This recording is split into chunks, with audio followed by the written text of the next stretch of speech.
Hello' Google, মোৰ breakup হ'ল, মই ধোকা খালো। কোনটো দুখৰ গান শুনিলে মই কান্দিব পাৰিম? Sala Senaram Toy Doka Kaiso Hoboy Nuer. জীৱনটো কি এতিয়াহে ভালকে বুজিছো।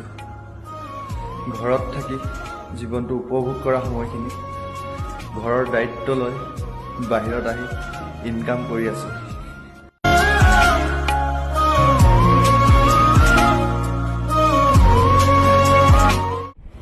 নিজকে অকলশৰীয়া অনুভৱ কৰি কেতিয়াও দুখ নকৰি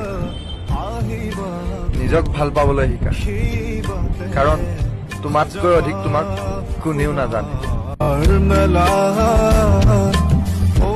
যদিহে তুমি ইচ্ছা কৰা, বোকাৰ পদুম হৈও মোৰ জীৱনটো সুন্দৰভাৱে ফুলাই পেলাব পাৰিবা।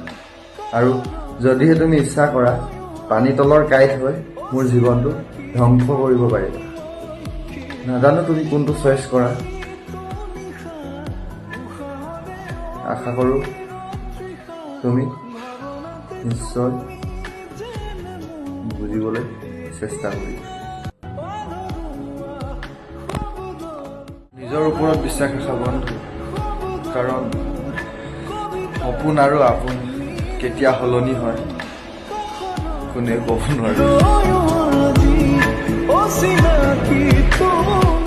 কন্দা কোৱাচোন, ল'ৰা মানুহে কিয় সহজে পটককে নাকান্দে? ল'ৰা মানুহ কিয়নো বহুত ষ্ট্ৰং হয় আৰু বহুত ভাবিব পাৰে আৰু বহুত সহিব পাৰে, সেইটো কাৰণে ল'ৰা মানুহে পটককে নাকান্দে। কিন্তু এনেকুৱা দুখ আছে ন, যি নেকি ল'ৰা মানুহক কন্দুৱাই দিয়ে। সেইটো কেনেকুৱা দুখ হ'ব লাগে? যিটো নেকি ল'ৰা মানুহক যদি কন্দুৱাব পৰা এটা দুখ হ'লে হ'লে কিমান এইটো বহুত বেছি কষ্ট পাব লাগিব, খুব অন্তৰত কষ্ট পাব লাগিব, তেতিয়াহে তেওঁ কান্দিব। আৰু ল'ৰা মানুহে যেতিয়া কান্দিব, তেতিয়া জানিবা যে সাধাৰণতে অলপ কষ্টত কন্দা নাই, বহুত কষ্ট পাইছে, বহুত হৃদয়ত কষ্ট পালে ল'ৰা মানুহে একচুৱেলি কান্দে। সেইটো দুখটো কিন্তু বহুত ডেঞ্জাৰ হয়, যিটো নেকি ল'ৰা মানুহকো কন্দুৱাই দিয়ে। সেইটো একদম নক'বা।